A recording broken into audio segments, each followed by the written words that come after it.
नमस्कार, आप देख रहे हैं जनभावना टाइम्स और मैं हूं आपके साथ अंबुज उपाध्याय। भारत का सबसे बड़ा नागरिक सम्मान भारत रत्न है।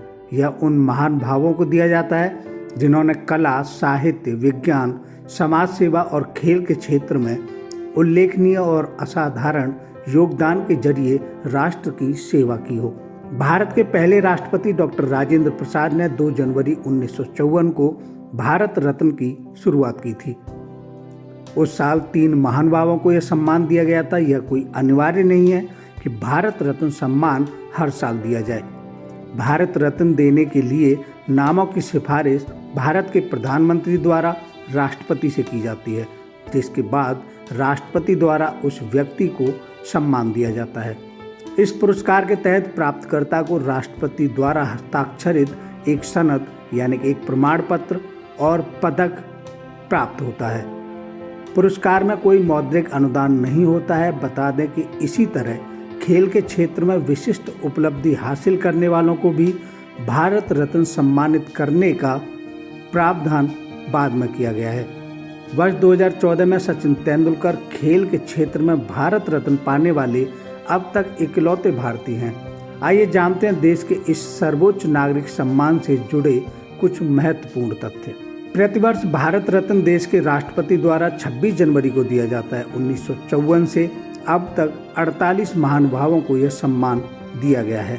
इस सम्मान को पाने के बाद विजेता को प्रोटोकॉल में राष्ट्रपति, उपराष्ट्रपति, प्रधानमंत्री, उप प्रधानमंत्री, मुख्य न्यायाधीश, लोकसभा स्पीकर, कैबिनेट मंत्री, राज्यपाल, मुख्यमंत्री, पूर्व राष्ट्रपति, पूर्व प्रधानमंत्री, पूर्व मुख्यमंत्री, संसद के दोनों सदनों में विपक्ष के नेता के बाद जगह मिलती है।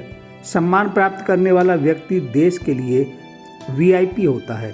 इस सम्मान को पहले मरणोपरांत देने का प्रावधान नहीं था, लेकिन 1966 में इसे बदल दिया गया। साथ ही यह जरूरी नहीं कि भारत रत्न सम्मान हर वर्ष दिया जाए। यह केंद्र सरकार पर निर्भर करता है कि वह यह सम्मान दे या ना दे। साल में अधिकतम 3 व्यक्तियों को ही भारत रत्न दिया जा सकता है।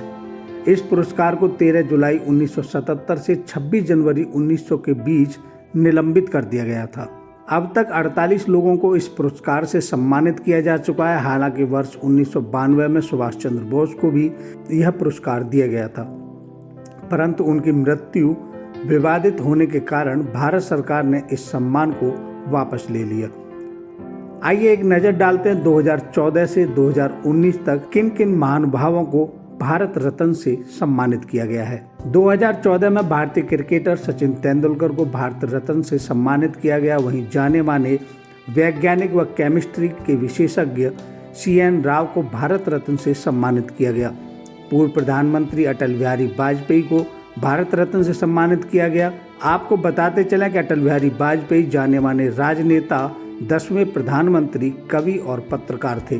शिक्षाविद और समाज सुधारक मदन मोहन मालवीय को भारत रत्न से सम्मानित किया गया।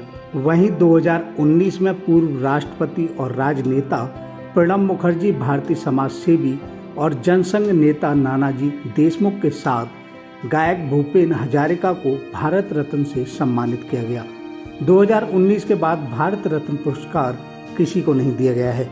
आइए अब एक नज़र डालते हैं भारत रत्न प्राप्तकर्ताओं को क्या क्या सुविधाएं मिलती हैं। भारत रत्न पाने वालों को सरकार से एक प्रमाण पत्र और तमगा मिलता है। ये तमगा पीपल के पत्ते की आकृति में बना होता है। इस पर सूर्य बना होता है, जहां हिंदी में भारत रत्न लिखा होता है, जबकि इस सम्मान के साथ कोई भी धनराशि नहीं दी जाती। भारत रत्न पाने वालों को भारत सरकार कई प्रकार की सुविधाएं देती है, जिसमें भारत रत्न पाने वाला व्यक्ति रेलवे की यात्रा मुफ्त कर सकता है। इसके अलावा दिल्ली सरकार मुफ्त में बस सेवा की सुविधा भी प्रदान करती है। भारत रत्न पाने वाले व्यक्ति को सरकार की ओर से वारंट ऑफ प्रेसिडेंस में जगह दी जाती है। यह एक तरह का प्रोटोकॉल होता है। जब प्रोटोकॉल को फॉलो किया जाता है तब उन्हें राष्ट्रपति, उपराष्ट्रपति, प्रधानमंत्री, राज्यपाल, पूर्व राष्ट्रपति, उप प्रधानमंत्री, मुख्य न्यायाधीश, लोकसभा स्पीकर, कैबिनेट मंत्री, मुख्यमंत्री, पूर्व प्रधानमंत्री और संसद के दोनों सदनों में विपक्ष के नेता के बाद जगह दी जाती है। इसके अलावा भारत रत्न से सम्मानित व्यक्ति विजिटिंग कार्ड पर सम्मान का नाम लिख सकते हैं, जहां वे अपने कार्ड पर राष्ट्रपति द्वारा भारत रत्न से सम्मानित या भारत रत्न प्राप्तकर्ता लिख सकते हैं। आपको हमारा यह कार्यक्रम कैसा लगा अवश्य बताएं और ताज़ा तरीन खबरें जानने के लिए हमारे चैनल को सब्सक्राइब करें। नमस्कार।